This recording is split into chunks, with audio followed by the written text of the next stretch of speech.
ശുദ്ധാക്ഷരങ്ങളിലേക്ക് വീണ്ടും സ്വാഗതം. വീഡ്മാൻ്റെ സുന്ദരമായ കഥയുടെ ശീർഷകം my father sits in the dark. എൻ്റെ അപ്പൻ ഇരുട്ടത്തിരിക്കുന്നു. സമയം പോയതറിയാതെ, രാത്രി ഏറെ വൈകിയതറിയാതെ അപ്പൻ ഒറ്റയ്ക്ക് ഇരുട്ടത്തിരിക്കുകയാണ്. മകൻ്റെ ചോദ്യം, why do you sit in the dark? എന്തിനാ ഇരുട്ടത്തിരിക്കുന്നത്? അപ്പം മറുപടി പറയുന്നു, I prefer or I choose to sit in the dark. ഇരുട്ടത്തിരിക്കാനാണ് എൻ്റെ ആഗ്രഹം. I choose to sit in the dark എന്ന് പറയുന്ന ഒരാളെ ആർക്കാണ് വെട്ടത്തിലേക്ക് കൂട്ടിക്കൊണ്ടുവരാൻ പറ്റുക? ഒരാൾ ഇരുളാകാൻ തീരുമാനമെടുക്കുകയാണ്. ഇരുട്ടത്തിരിക്കാൻ, ഇരുട്ട് തടിഞ്ഞുകൂടുവാൻ തീരുമാനമെടുക്കുന്ന ഒരാൾ.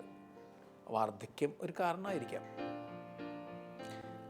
ഇപ്പോൾ എൻ്റെ കൈവശം വെട്ടം നൽകുന്നൊരു പുസ്തകം, വെട്ടം നൽകുന്നൊരു പ്രസംഗകനായ ദീപക് ചോപ്രയുടെ വാർദ്ധക്യമേശാത്ത ശരീരം, കാലാതീതമായ മനസ്സ് എന്ന പുസ്തകം. ഈ കെട്ടിലും മട്ടിലും ഒരു സൗന്ദര്യമുണ്ട്. Ageless body and timeless mind എന്ന സുന്ദരമായ പുസ്തകത്തിൻ്റെ മലയാളം ഭാഷാന്തരീകരണമാണ്. പുസ്തകം സുന്ദരം എന്ന് പറയാതെ വയ്യ. കാരണം നമ്മെ ഇരുത്തി ധ്യാനിപ്പിക്കുന്ന ധാരാളം കാര്യങ്ങൾ ഇതിലുണ്ട്. ഇത് വൃദ്ധർക്ക് വേണ്ടിയുള്ള പുസ്തകമല്ല, മറിച്ച് ചെറുപ്രായത്തിലെ തന്നെ വൃദ്ധരായി മാറുന്ന എല്ലാവർക്കുമുള്ള പുസ്തകമാണ്. ഇദ്ദേഹം പറയുന്നൊരു കാര്യം, നമ്മളൊക്കെ പ്രായത്തിന് അപ്പുറത്തേക്ക് വൃദ്ധരായി മാറേണ്ട ആവശ്യമൊന്നുമില്ല. 100-200 വർഷം വരെ ശരീരം യൗവനയുക്തമായി നിലനിൽക്കുവാൻ തക്ക വിധത്തിൽ ശരീരത്തിൻ്റെ ക്രമീകരണങ്ങളുണ്ട്. ആ ക്രമീകരണങ്ങളൊക്കെ താളം തെറ്റുന്നതിൻ്റെ കാരണം നമ്മുടെ തന്നെ ചിന്തകളാണ്. ഈ ഒരു തത്വത്തെ ആസ്പദമാക്കിയുള്ള പുസ്തകമാണ് ഇത്. ആദ്യത്തെ ഒരു ചിന്ത, നമ്മുടെ ശരീരത്തിന് സ്വയം നവീകരിക്കാനുള്ള കഴിവുണ്ട്. മറ്റു സാധനങ്ങൾക്ക് ആ ഒരു കഴിവില്ല. ഒരു ഉദാഹരണം, ഒരു റൊട്ടി. ഏതാനും ദിവസങ്ങൾ കൊണ്ട് തന്നെ റൊട്ടി പഴകി ഓക്സീകരണം സംഭവിച്ച് അതിൽ പൂപ്പൽ പിടിക്കുന്നു, പിന്നെ അത് പാഴായി പോകുന്നു. മനുഷ്യ ശരീരത്തിലും ഓക്സീകരണം സംഭവിക്കാം. എന്നാൽ റൊട്ടി കഷ്ണത്തിൽ നിന്ന് വ്യത്യസ്തമായിട്ട് സ്വയം നവീകരിക്കാനുള്ള കഴിവ് ശരീരത്തിനുണ്ട്. ഇനി ഈ സ്വയം നവീകരിക്കാനുള്ള ശരീരത്തിൻ്റെ കഴിവിനെക്കുറിച്ച് ദയവായിട്ടൊന്ന് ശ്രദ്ധാപൂർവം കേൾക്കുക. ഒരു മാസത്തിൽ ഒരു തവണ വീതം ചർമ്മം പുനർനിർമ്മിക്കപ്പെടുന്നുണ്ട്. അപ്പോൾ നിങ്ങൾ ഒരു മാസം ചെല്ലുമ്പോൾ നിങ്ങളുടെ പഴയ ചർമ്മമല്ല ഇപ്പോഴുള്ള ചർമ്മം, നമ്മൾ അറിയുന്നില്ലെന്ന് മാത്രമേ ഉള്ളൂ. ആമാശയ ഭിത്തിയുടെ ആവരണം 5 ദിവസത്തിലൊരിക്കലെങ്കിലും പുനർനിർമ്മിക്കപ്പെടുന്നു. ഇനി കരൾ 6 ആഴ്ചകളിലൊരിക്കൽ വീതവും അസ്ഥികൾ 3 മാസത്തിലൊരിക്കലും പുനഃസ്ഥാപിക്കപ്പെടുന്നു. അപ്പോൾ 6 ആഴ്ചക്കുള്ളിൽ നിങ്ങളുടെ പഴയ കരളല്ല നിങ്ങൾക്കിപ്പോൾ ഉള്ള കരൾ. നഗ്ന നേത്രങ്ങൾ കൊണ്ട് നോക്കുമ്പോൾ ഓരോ നിമിഷവും ഇവ ഒന്ന് തന്നെയാണെന്ന് തോന്നുമെങ്കിലും എല്ലായ്പ്പോഴും അസ്ഥിരമായ അവസ്ഥയിലാണ്. ഇനി ഈ ഒരു വർഷം അവസാനിക്കുമ്പോൾ നമ്മുടെ ശരീരത്തിലെ പരമാണുക്കളിൽ 98% പുതുക്കപ്പെട്ട് കഴിഞ്ഞിട്ടുണ്ട്. അപ്പോൾ ഒരു പുതിയ വർഷം വരുമ്പോൾ പ്രിയപ്പെട്ടവരെ, നമ്മുടെ ശരീരത്തെ മാത്രം എടുത്ത് നോക്കിക്കഴിഞ്ഞാൽ പുതുക്കപ്പെട്ട ഒരു ശരീരമാണ് നമുക്കുണ്ടാവുക. ഇത് നമ്മൾ മനസ്സിലാക്കാത്തൊരു യാഥാർത്ഥ്യമാണ്. ശരീരം ഇങ്ങനെ പുനർനവീകരണ പ്രക്രിയയിൽ ഓരോ നിമിഷവും പങ്കെടുത്തുകൊണ്ടിരിക്കുകയാണ്. അതുകൊണ്ടാണ് പറയുന്നത്, ഓരോ നിമിഷവും നമ്മുടെ കോശങ്ങളിൽ 60,000 കോടി പ്രതിപ്രവർത്തനങ്ങൾ നടക്കുന്നുണ്ട്. ഈ 60,000 പ്രതിപ്രവർത്തനങ്ങളെ തകരാറിലാക്കുന്ന വിധത്തിൽ നമ്മുടെ ഇൻ്റർഫിയറൻസ്, ഇടപെടൽ വരുമ്പോഴാണ് നമ്മളൊക്കെ ബാല്യത്തിലോ യൗവനത്തിലോ ഒക്കെ വൃദ്ധരായി മാറുന്ന അവസ്ഥയിലുള്ളവരായി മാറുന്നത്. ചിലപ്പോഴൊക്കെ ഈ പ്രതിപ്രവർത്തനത്തിന് ഒരു തെറ്റൊക്കെ പറ്റാം. ഇദ്ദേഹം എഴുതുന്നു, 1000 തവണ ഹാംലെറ്റിൻ്റെ വേഷം അഭിനയിച്ചാലും ചിലപ്പോൾ ഒരൊറ്റ വാക്കിൻ്റെ ഉച്ചാരണത്തിൽ തെറ്റുപറ്റുന്ന മഹാനായൊരു ഷേക്സ്പീരിയൻ നടനെ പോലെയാണ് മനുഷ്യ ശരീരം. അതായത് ഒരുപാട് തവണ അരങ്ങ് തകർത്ത ഒരാളാണ്. പക്ഷേ ഇപ്പോൾ ചെറിയൊരു പാളിച്ച വന്നപ്പോൾ മൊത്തത്തിൽ എല്ലാം തെറ്റിപ്പോയി. അങ്ങനെ തെറ്റിപ്പോയത് കൊണ്ട് മഹാനായ ഒരു ഷേക്സ്പീരിയൻ നാടക നടൻ കുഴഞ്ഞു വീണ് നിലത്ത് കിടക്കുകയാണ്. അപ്പോൾ ഈ ആദ്യത്തെ പാഠം ഇതാണ്, ശരീരത്തിന് എപ്പോഴും ഈ ഒരു നവീകരണത്തിനുള്ള കപ്പാസിറ്റി ഉണ്ട്. രണ്ടാമത്തെ ഒരു കാര്യം, ശരീരത്തിൽ 100 കൂട്ടം കാര്യങ്ങൾ ഒരേ സമയം സംഭവിക്കുന്നുണ്ട്.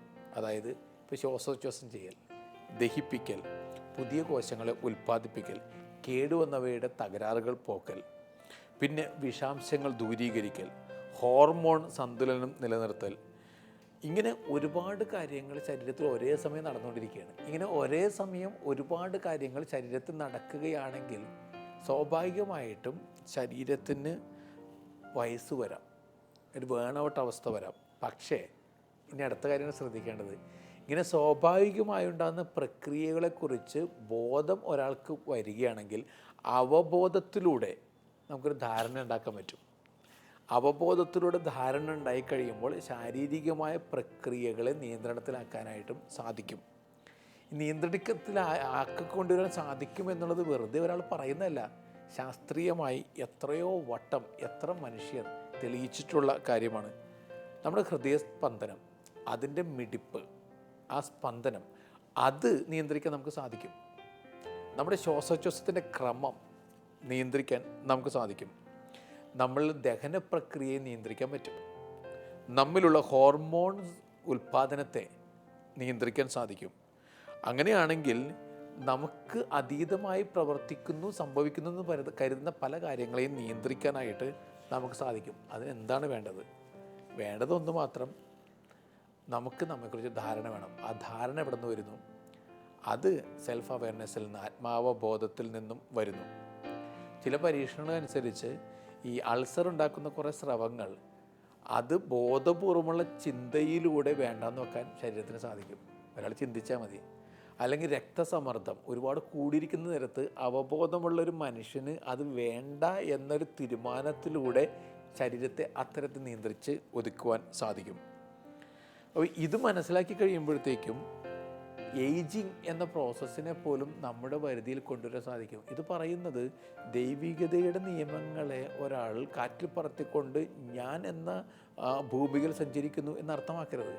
മറിച്ച് ദൈവം ഉദ്ദേശിക്കുന്ന തേനും പാലും ഒഴുകുന്ന ഒരവസ്ഥയിലേക്ക് ഒരാളെ തന്നെ കൂട്ടിക്കൊണ്ടുവരികയാണ്.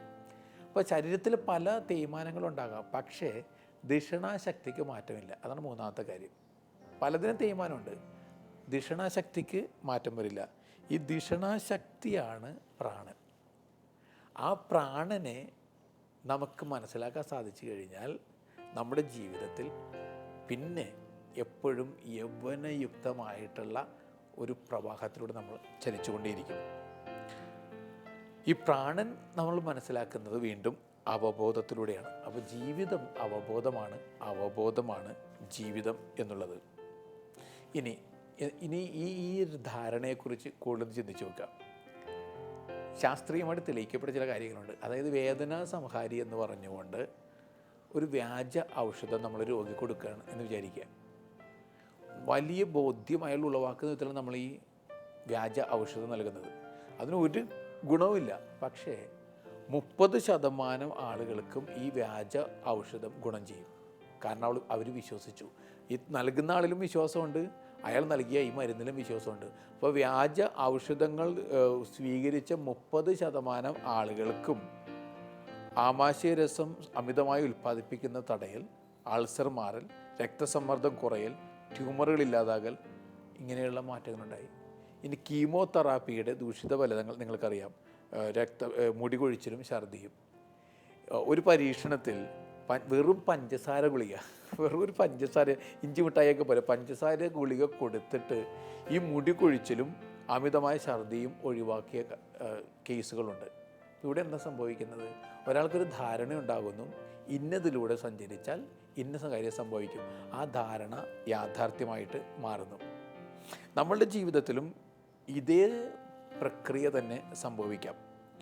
നിഷ്ക്രിയമായ ഒരു ഗുളിക കൊണ്ട് വ്യത്യസ്തമായ പ്രതികരണം സൃഷ്ടിക്കാൻ സാധിക്കുമെങ്കിൽ മനസ്സിന്, ശ്രദ്ധിക്കുക, മനസ്സിന് ശരിയായ നിർദ്ദേശം നൽകുന്നത് വഴി ശരീരത്തെയും മനസ്സിനെയും ജീവിതത്തെയും അപ്പാടെ മാറ്റിമറിക്കുവാൻ സാധിക്കും. ഇതും മനസ്സിലാക്കിയെടുക്കുക എന്നുള്ളതാണ് ഏറ്റവും പ്രധാനപ്പെട്ട കാര്യം. അപ്പം അമിതമായ ഉത്കണ്ഠയും ആസ്മയും ഹൃദയസ്പന്ദനവും ഇങ്ങനെയുള്ള പല കാര്യങ്ങളും ഒരു നല്ല ധാരണയിലൂടെയും ആത്മാവബോധത്തോടെയും നമുക്ക് മാറ്റിമറിക്കുവാൻ സാധിക്കും. അങ്ങനെ മാറ്റിമറിക്കുമ്പോൾ ഒരാൾ പെട്ടെന്ന് വാർദ്ധക്യത്തിലേക്ക് കൂപ്പുകുത്താത്ത ഒരവസ്ഥ ഉണ്ടാവുന്നുണ്ട്. അപ്പോൾ ഇങ്ങനെ ഇനി ധാരണകൾ, ഒരു ഉദാഹരണം, നിങ്ങളുടെ ഉള്ളിൽ ഒരുപാട് ദേഷ്യം വരുമ്പോൾ ആ ദേഷ്യം ഉള്ളത് കൊണ്ട് തന്നെ കോർട്ടിസോൾ പോലുള്ള ഹോർമോൺ ഉണ്ടാവും. കോർട്ടിസോൾ പോലുള്ള ഹോർമോൺ അധികമായിട്ട് അടിഞ്ഞു കൂടുമ്പോൾ നിങ്ങളുടെ ശരീരം, ത്വക്ക് തന്നെ തീർത്തും ഡ്രൈ ആയി മാറാം. നിങ്ങളുടെ ഉള്ളിൽ വല്ലാത്ത ടൈറ്റ്നെസ് ഫീൽ ചെയ്യാം. അത് അസുഖത്തിലേക്ക് കിടക്കാം, കൊണ്ടുപോകാം. ഹാർട്ട് അറ്റാക്ക് പോലുള്ള അസുഖങ്ങൾ വരെ നിങ്ങൾക്കുണ്ടാകാം. അതേസമയം നിങ്ങൾ പെട്ടെന്ന് സ്നേഹഭാവം ഉണ്ടാകാമെന്ന് വിചാരിക്കുക. സ്നേഹഭാവം ഉണ്ടാകുമ്പോൾ ഓക്സിറ്റോസിൻ എന്ന ലവ് മെഡിസിൻ, ലവ് ടോണിക് എന്നാണ് പറയുന്നത്, ലവ് ടോണിക് ഉണ്ടാകുന്നു. അതോടുകൂടി നിങ്ങളുടെ മൊത്തത്തിലുള്ള മുഖം കാന്തി തന്നെ വ്യത്യാസപ്പെടുന്നു. അകത്തൊരു പുഴ ഒഴുകുന്ന പോലെയാണ്. മരുഭൂമി മാറി പെട്ടെന്ന് ഏതൊക്കെയോ ആരാമം ഉണ്ടാകുന്ന പോലെയാണ്. നിങ്ങൾക്ക് ജീവിതത്തിൽ ഏതൊക്കെയോ ഒരു പുഴയിലൂടെ ഒഴുകുന്ന സുഖതമായൊരു അനുഭവം ഉണ്ടാകുന്നു. അങ്ങനെ ഒരു അനുഭവം എല്ലാ ദിവസവും ഉള്ള ഒരാൾക്ക് പെട്ടെന്നൊന്നും വാർദ്ധക്യം കൈവരികയില്ല. ഇനി നമ്മുടെ ശരീരം എന്ന് പറയുന്നത് എന്താണ്? നമ്മുടെ ചിന്തകളുടെ ഒരു 3 ഡൈമെൻഷണൽ ഫോമാണ് ശരീരം എന്നുള്ളത്. മറ്റൊരർത്ഥത്തിൽ പറഞ്ഞാൽ നമ്മളുടെ ചിന്തകളെല്ലാം കൂടിച്ചേർന്ന ഒരു ഖരരൂപമാണ് നമ്മുടെ ശരീരം. ഇതൊക്കെ വ്യക്തമായി മനസ്സിലാക്കി തരുന്ന ചില പരീക്ഷണങ്ങൾ വരെയുണ്ട്. ഇപ്പോൾ കിഡ്നിയോ കരളോ ഒക്കെ കൃത്രിമമായി നമ്മൾ വച്ചു പിടിപ്പിക്കുന്നു. അങ്ങനെ വച്ചു പിടിപ്പിച്ച് കഴിയുമ്പോൾ ഇത് ആരുടേതാണെന്ന് പോലും നമുക്കറിയില്ല. പക്ഷെ പതുക്കെ അയാളുടെ ആ കിഡ്നിയും കരളുമായി കൂടിച്ചേർന്ന് കിടക്കുന്ന കുറേ ഓർമ്മകളുണ്ട്. ആ ഓർമ്മകൾ നമ്മളെ സ്വാധീനിക്കാൻ തുടങ്ങുന്നു. ഇതെങ്ങനെ സംഭവിക്കുന്നു? അതിൻ്റെ കാരണം ശരീരം പോലും കുറേ ഓർമ്മകളുടെ ആകെത്തുകയാണ്. ഇപ്പോൾ ഒരു വിഖ്യാതമായ ഒരു ഉദാഹരണം, ടിമ്മി എന്നൊരു ചെറുപ്പക്കാരൻ. അയാൾ ഇതുപോലെ ട്രാഫിക് അപകടത്തിൽ നിന്ന് മരിച്ച ഒരാളുടെ ഹൃദയം സ്വീകരിച്ച ആളാണ്. പതുക്കെ ആ ഹൃദയം ആരിൽ നിന്ന് സ്വീകരിച്ചോ അവൻ്റെ സ്വഭാവ സവിശേഷതകളെ ഇയാൾ ഉൾക്കൊള്ളാൻ തുടങ്ങുന്നു. അയാളുടെ ഇഷ്ടങ്ങൾ ഇയാളുടെ ഇഷ്ടമായി മാറുന്നു. ഇതെന്തുകൊണ്ടാണ് സംഭവിക്കുന്നത്? ശരീരം എന്നുള്ളത് കുറേ ശീലങ്ങളുടെയും ഓർമ്മകളുടെയും ഒരു കൂടാരം പോലെയാണ്. അതിൻ്റെ ഏത് ഭാഗവും ആ ഓർമ്മകളോട് നിറഞ്ഞിരിക്കും. അങ്ങനെയാണെങ്കിൽ നിങ്ങൾ ചിന്തിച്ചു കൂട്ടുന്നത് നിങ്ങളായി മാറുന്നു. നെഗറ്റീവ് തിങ്കിങ് നിറഞ്ഞ ഒരാളുടെ ശരീരം തന്നെ നെഗറ്റിവിറ്റിയാണ്. പോസിറ്റീവ് തിങ്കിങ് നിറഞ്ഞ ഒരാളുടെ ശരീരം ഒരു പോസിറ്റിവിറ്റിയാണ്. ഈ ഒരു മാറ്റത്തെക്കുറിച്ചാണ് നമ്മൾ ധ്യാനിക്കേണ്ടത്. ഇപ്പോൾ മസ്തിഷ്കത്തിൻ്റെ ഒരു സൂചന കൊണ്ട് ശരീരം മൊത്തത്തിൽ മാറിപ്പോകാം. അതുകൊണ്ടാണ് ഷേക്സ്പിയറിൻ്റെ കഥാപാത്രം പറയുന്നത്, സ്വപ്നങ്ങളിൽ നിർമ്മിച്ച അതേ പദാർത്ഥങ്ങൾ കൊണ്ട് തന്നെയാണ് നമ്മളും സൃഷ്ടിക്കപ്പെട്ടിരിക്കുന്നതെന്ന്. ഗ്രന്ഥകാരൻ എഴുതുന്നു, മസ്തിഷ്ക സംജ്ഞകളുടെ ഒരു ത്രിമാന രൂപമാണ് ശരീരം. അങ്ങനെയാണെങ്കിൽ നിങ്ങൾ എങ്ങനെ ചിന്തിക്കുന്നുവെന്നും സ്വയം എന്ത് വിചാരിക്കുന്നുവെന്നും നിങ്ങളുടെ ശരീരത്തിലെ ഓരോ കോശവും അറിയുന്നുണ്ടാവും. നിങ്ങൾ എന്ത് ചിന്തിക്കുന്നുവെന്നും എന്ത് വിചാരിക്കുന്നുവെന്നും ശരീരത്തിലെ ഓരോ കോശവും അറിയുന്നുണ്ട്. ഇനി വീണ്ടും മറ്റൊരു ഉദാഹരണം അദ്ദേഹം പറയുന്നുണ്ട്. സൈക്കോളജിയിൽ സൈക്കോസോഷ്യൽ ഡോർഫിസം എന്നൊരവസ്ഥയുണ്ട്. അതായത് ചില കുട്ടികൾ പെട്ടെന്ന് അങ്ങ് വളർച്ച മുരടിച്ചവരായി മാറും. അതിൻ്റെ കാരണം എന്താണ്? സ്നേഹിക്കപ്പെടുന്നില്ല, സ്നേഹിക്കാൻ ആരുമില്ല, നോബഡീസ് ചൈൽഡ് എന്നൊരു ഫീലിംഗ് കൊച്ചിനുണ്ടായി കഴിയുമ്പോൾ കൊച്ചിൻ്റെ വളർച്ച മുരടിക്കുകയാണ്. നിങ്ങൾ എന്തൊക്കെ ഭക്ഷണം കൊടുത്താലും ഹോർമോൺ ഇഞ്ചെക്റ്റ് ചെയ്താൽ പോലും ആ കുഞ്ഞിന് വളർച്ച ഉണ്ടാവില്ല. അതേസമയം ഞാൻ സ്നേഹിക്കപ്പെടുന്നു, എല്ലാവർക്കും എന്നെ ഇഷ്ടമാണ്, I am needed somewhere, I belong to somewhere എന്ന ചിന്ത കുട്ടിക്ക് വരുമ്പോൾ പെട്ടെന്ന് കുട്ടി വളർന്നുയരാനും സാധ്യതയുണ്ട്. ഇവിടെ എന്താ സംഭവിക്കുന്നത്? അവൻ്റെ ചിന്തകൾ അവൻ്റെ ശരീരത്തെ നിർമ്മിക്കുകയാണ്, അവൻ്റെ പ്രപഞ്ചത്തെ നിർമ്മിക്കുകയാണ്. അപ്പോൾ ആരും പ്രായം കൊണ്ടൊന്നും വൃദ്ധരാകുന്നില്ല. വളർച്ച നിലയ്ക്കുമ്പോഴാണ് വാർദ്ധക്യം ഒരാളെ ബാധിക്കുന്നത്. ഈ വളർച്ച നിലയ്ക്കുന്നതിനെക്കുറിച്ചാണ് നമ്മൾ ചിന്തിക്കേണ്ടത്. അതുകൊണ്ട് ഉള്ളിലുള്ള നെഗറ്റിവിറ്റിയിൽ നിന്നും ഒരു മോചനം നേടുക എന്നുള്ളതാണ് ഏറ്റവും പ്രധാനപ്പെട്ട കാര്യമായിട്ട് മാറുക. ഇനി വളരെ പ്രധാനപ്പെട്ട ഒരു സംഗതിയുണ്ട്. നമ്മുടെ ഇച്ഛാശക്തി കൊണ്ട് നമ്മളെ തന്നെ നമുക്ക് നിയന്ത്രിക്കാൻ പറ്റും. ഒരു ഉദാഹരണം, ഭാരതത്തിൽ നിന്നുള്ള ഒരു യോഗി സ്വാമി രാമ, അദ്ദേഹം ഹൃദയമിടിപ്പ് സാധാരണ ഇതിൽ 70 ആ ഹൃദയമിടിപ്പ് 300 തൻ്റെ ഇച്ഛാനുസരണം മാറ്റുകയുണ്ടായി. അപ്പോൾ ഇയാളൊരു കമാൻഡ് കൊടുക്കുകയാണ്, 70 എന്നുള്ള ഹൃദയമിടിപ്പ് ഞാനിപ്പോൾ 300 ഉയർത്തുകയാണ്. ഇത് ബോഡിക്ക് ഇങ്ങനത്തെ ഒരു കമാൻഡ് കൊടുക്കുമ്പോൾ ബോഡി അതിനെ അങ്ങേയറ്റം വിധേയത്വത്തോടു കൂടി സ്വീകരിക്കുകയാണ്. അപ്പോൾ അദ്ദേഹത്തിൻ്റെ ഹൃദയം സ്വന്തം അവബോധത്തിൻ്റെ നിയന്ത്രണത്തിലായതുകൊണ്ടാണ് ഇങ്ങനെ സംഭവിക്കുക. ഇനി ഇങ്ങനെയാണെങ്കിൽ ജീവിതത്തെ മൊത്തത്തിൽ ക്രമപ്പെടുത്തിയെടുക്കുവാൻ അവബോധമുള്ള മനുഷ്യർക്ക് സാധിക്കും. അതാണ് നമ്മൾ മനസ്സിലാക്കേണ്ടത്. അപ്പോൾ മാറ്റം വരണമെന്നുണ്ടെങ്കിൽ ആദ്യം നമ്മുടെ അവബോധത്തിൽ മാറ്റം വരണം. ഞാൻ ആവർത്തിക്കുകയാണ്, ശരീരത്തിൽ മാറ്റം ഉണ്ടാകണമെന്നുണ്ടെങ്കിൽ ആദ്യം അവബോധത്തിൽ മാറ്റം വരണം. ഈ ജർമ്മൻ കപ്പലുകളിൽ ഒഴുകി നടന്ന ഭടന്മാരുണ്ട് 1-ാം ലോക മഹായുദ്ധകാലത്ത്. അങ്ങനെ കപ്പലിൽ, അതായത് വെറുതെ ഇങ്ങനെ കടലിൽ ഒഴുകി നടക്കുകയാണ്. അങ്ങനെ ഒഴുകി നടന്നവരിൽ ചെറുപ്പക്കാരായ പരിചയമില്ലാത്ത ഭടന്മാർ അവരാണ് മരിച്ചൊടുങ്ങിയത്. എന്നാലും എക്സ്പീരിയൻസ്ഡ് ആയിട്ടുള്ളവർ മരിച്ചില്ല. കാരണം എന്താണ്? ഈ എക്സ്പീരിയൻസ്ഡ് ആയിട്ടുള്ള ആളുകൾക്ക് അറിയാം ഇങ്ങനെയൊക്കെ കടലിൽ ഒഴുകി നടന്നാലും പെട്ടെന്നൊന്നും മരിച്ചു പോവില്ല, അവർ രക്ഷപ്പെടുമെന്ന്. അത് അനുഭവം അവർക്ക് നൽകിയൊരു വിശ്വാസം. എന്നാൽ ആദ്യമായിട്ട് കടലിലേക്ക് എടുത്തെറിയപ്പെട്ടവരെ സംബന്ധിച്ചിടത്തോളം അവരുടെ വിശ്വാസം ചത്തൊടുങ്ങുമെന്നാണ്. ചത്തൊടുങ്ങുമെന്നുള്ള വിശ്വാസത്തോടു കൂടി അവർ കടലിൻ്റെ ആഴങ്ങളിലേക്ക് ഇറങ്ങി പോവുകയാണ്. രണ്ടുപേരും തമ്മിലുള്ള വ്യത്യാസം എന്താണ്? അവബോധത്തിലുള്ള, ധാരണയിലുള്ള, ചിന്തയിലുള്ള വിശ്വാസം. ഈ വിശ്വാസമാണ് ഒരാളെ വൃദ്ധനാക്കുന്നതോ രോഗിയാക്കുന്നതോ. ഇത് മനസ്സിലാക്കിക്കൊണ്ട് നമ്മുടെ സാഹചര്യത്തെ പെട്ടെന്ന് നേരിടുവാൻ നമുക്ക് സാധിക്കണം. ഇനി മറ്റൊരു പരീക്ഷണം നടന്നിട്ടുണ്ട്. ഈ ചില ടാങ്കുകളിൽ വെള്ളം നിറച്ചിട്ട് എലികളെയും ചുണ്ടലികളെയും സമ്മർദ്ദത്തിന് വിധേയമാക്കുന്നു. അങ്ങനെ ഈ പ്രതികൂലമായ സാഹചര്യങ്ങൾ സൃഷ്ടിച്ചു കഴിഞ്ഞപ്പോൾ ഈ ചുണ്ടലികളിലും എലികളിലും വാർദ്ധക്യം, രോഗം, മരണം മുതലായവ നേരത്തെ ആക്കാൻ സാധിച്ചു. ഇതൊന്നും നമ്മൾ ശ്രദ്ധിക്കേണ്ട കാര്യമാണ്. അതായത് സമ്മർദ്ദം ഓരോ ഉണ്ടാക്കി കഴിഞ്ഞപ്പോൾ അവരിൽ വാർദ്ധക്യവും രോഗവും മരണമൊക്കെ വളരെ നേരത്തെ വരികയാണ്. അപ്പോൾ ഒരാൾക്ക് സമ്മർദ്ദം കൂടിക്കഴിയുമ്പോൾ അയാൾ ചിന്തകളിലൂടെ രോഗത്തെ ക്ഷണിക്കുന്നു, വാർദ്ധക്യത്തെ ക്ഷണിക്കുന്നു, മരണത്തെ ക്ഷണിച്ചു വരുന്നു. അങ്ങനെയാണെങ്കിൽ നേരെ എതിർദിശയിലേക്കുള്ളൊരു യാത്രയിലൂടെ ഇതിനെല്ലാം മാറ്റി നിർത്താൻ, അകറ്റി നിർത്താൻ സാധിക്കുകയില്ലേ? അപ്പം അങ്ങനെയാണെങ്കിൽ നമ്മളെ തന്നെ സ്നേഹിക്കുക. ഹെർമൻ ഹെസ്സയുടെ സിദ്ധാർത്ഥയിൽ പുഴയോരത്ത് വന്ന് നിൽക്കുന്ന സിദ്ധാർത്ഥയോട് ആരോ മന്ത്രിക്കുന്നു, ഈ നദിയെ സ്നേഹിക്കുക, ഇതിനടുത്ത് തന്നെ താമസിക്കുക, ഇതിൽ നിന്ന് പാഠം പഠിപ്പിക്കുക. ഈ നദി ഏതാണ്? അകത്തൊഴുകുന്നൊരു നദിയാണ്. ഈ നദിയോട് അടുത്ത് ചേർന്ന് ജീവിക്കുക, അവബോധത്തിൻ്റെ നദിയോട് അടുത്ത് ചേർന്ന് ജീവിക്കുക, അവബോധത്തിൽ നിന്നും പഠിച്ചെടുക്കുക. എന്നിട്ട് ഒരാൾ അയാളെ തന്നെ കീഴ്പ്പെടുത്തിക്കൊണ്ട് വളരുക. ഇത് മനസ്സിലാക്കുക എന്നുള്ളതാണ് ജീവിതത്തിലെ ഏറ്റവും പ്രധാനപ്പെട്ട ഒരു കാര്യമായി നമ്മൾ മനസ്സിലാക്കേണ്ടത്.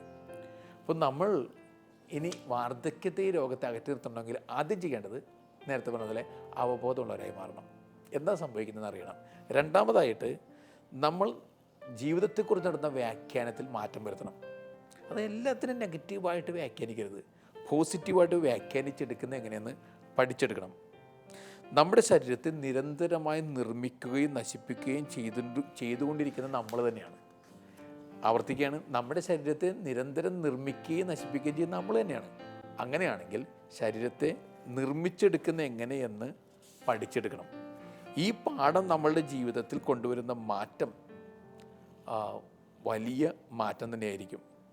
പിന്നെ നമുക്കാണ് ജീവിതത്തിൽ സ്വാതന്ത്ര്യത്തോടു കൂടി തീരുമാനം എടുക്കാൻ സാധിക്കുന്നതെന്നും ഉറച്ചു വിശ്വസിക്കുന്നത്. ജനങ്ങൾ വാർദ്ധക്യം ബാധിച്ച് മരിക്കുന്നത് മറ്റുള്ളവർ വൃദ്ധന്മാരായി മരിക്കുന്നത് കാണുന്നതിനാലാണ് എന്ന് എഴുതിയത് ആദിശങ്കരൻ ഓരോ വർഷങ്ങൾക്ക് മുമ്പാണ്. ജനങ്ങൾ വാർദ്ധക്യം ബാധിച്ച് മരിക്കുന്നത് മറ്റുള്ളവർ വൃദ്ധന്മാരായി മരിക്കുന്നത് കാണുന്നതിനാലാണ്. അപ്പോൾ ഒരാൾ വൃദ്ധനായി മരിക്കുമ്പോൾ ഞാനും ഇതുപോലെ വൃദ്ധനായി മരിക്കും എന്ന ചിന്ത ഒരാളെ കീഴ്പ്പെടുത്താൻ തുടങ്ങുന്നു. അതുകൊണ്ടാണ് പറയുന്നത് റിട്ടയേർഡായ ആളുകൾ പെട്ടെന്ന് ടയേർഡായി പോകുന്നു, ടയേർഡായി പിന്നെ മരിച്ചു പോകുന്നു എന്ന്. ഇത് കേരളത്തിലൊരു പഠനമാണ്. റിട്ടയേർഡായ ആളുകൾ, പ്രത്യേകിച്ച് പുരുഷന്മാർ, പെട്ടെന്ന് അങ്ങ് മരിച്ചു പോവുകയാണത്രേ. അപ്പോൾ അങ്ങനെയാണെങ്കിൽ വിശ്വാസം ജീവശാസ്ത്രത്തെ സൃഷ്ടിക്കുന്നു എന്ന് നോർമൻ കസിൻസിൻ്റെ വാക്കുകൾ അർത്ഥപൂർണ്ണമായിട്ട് മാറുന്നു. അപ്പം നമുക്കൊരു വിശ്വാസം വരികയാണ്, ഇതാ ഞാൻ മരിക്കുകയാണ്, ഞാൻ രോഗിയാണ്, അതുകൊണ്ട് ഞാൻ മരിക്കുന്നു, ഞാൻ രോഗത്തിൻ്റെ വഴിയിലൂടെ ചരിക്കുന്നു. നേരെ ഓപ്പോസിറ്റും ചിന്തിക്കാം. I'm a celebration, I'm happiness, I'm a stream of joyfulness, I'm going to live for some more days. ആ ഒരു ചിന്ത ഒരാളെ കുറച്ചുകൂടി ജീവിതത്തിൻ്റെക്കും സമൃദ്ധമായ ജീവിതത്തിലേക്കും നയിക്കുമായിരിക്കും.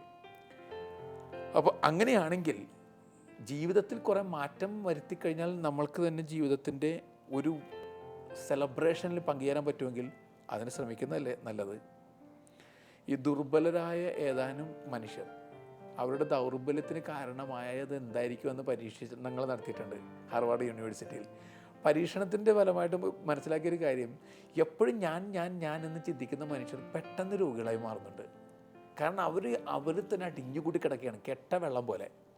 ഈ ഞാനെന്ന ചിന്ത അവരിൽ കുറച്ച് കഴിഞ്ഞപ്പോൾ, സംസാരത്തിൽ ഞാനങ്ങ് എടുത്ത് മാറ്റി കഴിഞ്ഞപ്പോൾ അവർ കുറച്ചും കൂടി പ്രസാദാത്മകതയുള്ളവരായി മാറി. പ്രസാദാത്മകത വന്നപ്പോൾ ഹോർമോണൽ ചേഞ്ചസും കെമിക്കൽ റിയാക്ഷനും പോസിറ്റീവായി മാറി. അവരുടെ ജീവിതം കുറച്ചുകൂടി മെച്ചപ്പെട്ടു. ഇങ്ങനെ പ്രിയപ്പെട്ടവരെ, നമ്മുടെ ചിന്തകളെ മാറ്റിക്കഴിഞ്ഞാൽ ജീവിതം മൊത്തത്തിൽ മാറ്റിമറിക്കാനാവും. ഈ പുസ്തകം വായിക്കണം. ഞാനിപ്പോൾ ഇതൊരു മുഖവുര മാത്രമേ അവതരിപ്പിച്ചിട്ടുള്ളൂ. കാലാതീതമായ മനസ്സ് നേടുന്നത് എങ്ങനെയെന്നൊക്കെ ധ്യാനിച്ചെടുക്കുന്നത് വളരെ നല്ലതാണ്. അപ്പോൾ ഇതുപോലൊരു പുസ്തകം ധ്യാനിക്കുക, എന്നിട്ട് ജീവിച്ചിരിക്കുന്നിടത്തോളം കാലം ഒരു സെലിബ്രേഷനാക്കി ജീവിക്കുക. അതിനെക്കുറിച്ച് വീണ്ടും ചിന്തിക്കുക. ദൈവം നമ്മെല്ലാവരെയും സമൃദ്ധമായി അനുഗ്രഹിക്കട്ടെ. ഇത്തവണ നിങ്ങളുടെ യാത്ര ഒരു പ്രദക്ഷിണ യാത്ര പോലെ ഒരു സെലിബ്രേഷനായി മാറട്ടെ എന്ന് ആശംസിക്കുന്നു. നല്ല യാത്ര പ്രിയപ്പെട്ടവരെ ഒരിക്കൽ കൂടി നേരുന്നു.